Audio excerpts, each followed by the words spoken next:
in 3, 2, 1, and go. Look, it's really simple. Joseph provides the clearest answer to the biggest question of opposition. If these cities are so important and if these cities are so congested, then he is literally the only person in the round to solve how to make other cities is important as well, so as to lessen the economic burden of these massive congested cities, but also how you can actually make all of these cities less congested and better for the average person to want to live in. There are two main clashes in this specific debate.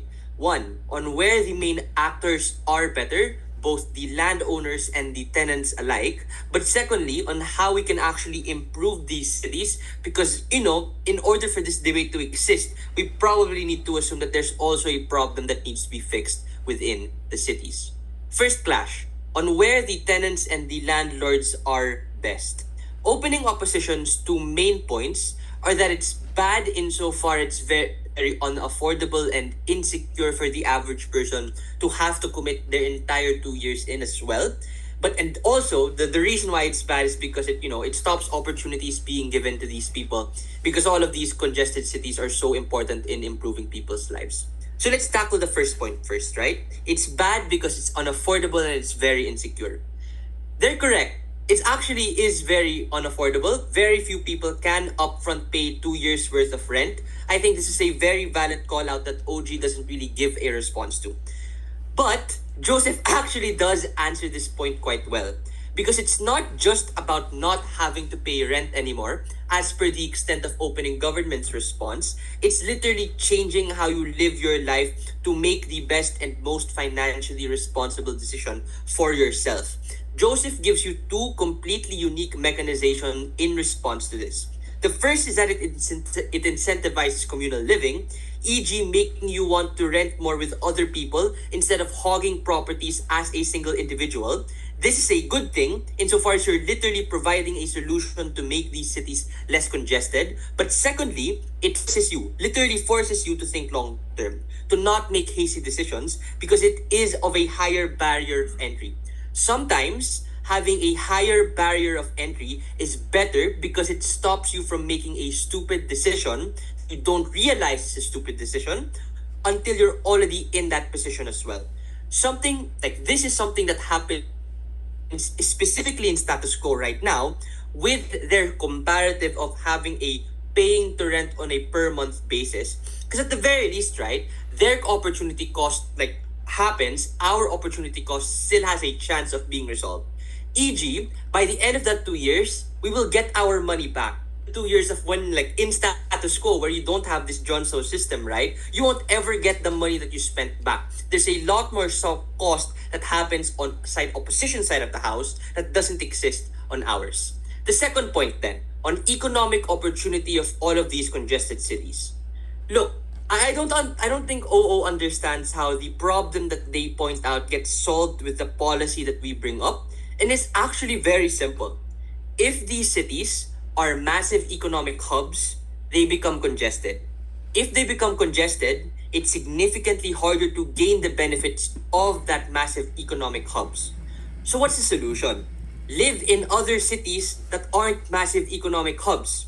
There are mid-tier or more affordable cities probably in your country that aren't typically chosen, but as a consequence of this specific policy, you actually allow people to opt into this, all of these other locations in these other cities as well.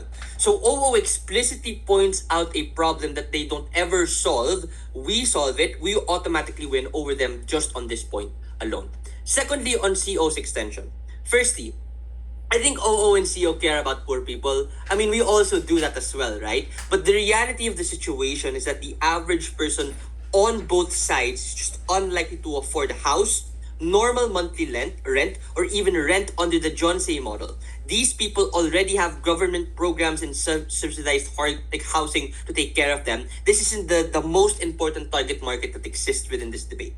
But secondly, I think OO and CO are obsessed with loans. We think on either side, whether you have to pay for rent monthly or a huge upfront cost under Jeonse, you will take a loan.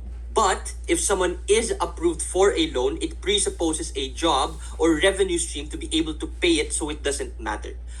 But the flip is that on our side, after the 2-year contract ends, you get your principal or initial investment back, which means you can pay off the loan easier. This doesn't happen in status quo because you don't ever get the actual principal or the starting amount to begin with. Nexty, right? Like, put an end to this specific point. Joseph plugs in the most crucial analytical gaps that OG just assumes or OG doesn't fulfill.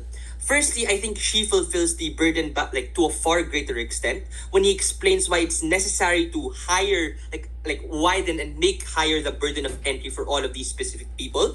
OG to a certain extent ignores this part of the burden. We fulfill it. It's more important. Secondly, he gives a clear and better answer to the question of the affordability clash, which opening opposition and closing opposition to a large extent like hampers their case on, by telling you that yeah, you have different alternatives. If you don't like we don't want you to like risk all of your like savings and all of your entire future on the off chance that these economic successes will happen. We just want you to think further long term. It's just more beneficial for us as the average person. Second clash really quickly on how the housing market gets better. And I think this is a very understated part of his extension, but since CEO didn't really respond to it, I'll just make sure it doesn't get forgotten. Joseph explains the incentive structure for how landlords like need to spend this specific money smarter, because let's be clear, right? These landlords only have two potential pathways of making money. Either they literally steal the money, in which case Joseph does point out litigation and legal methods, so CO was lying, or in the other hand, they are literally forced to want to spend it to gain interest back. On either side of the house, what they're likely going to do is likely to think more long term and buy more property, which in turn allows for these like housing markets to become comparatively better, because at the very least you know that your landowner is spending back the money that they earn. For all of those reasons, it's just a very, very clean extension from Joseph.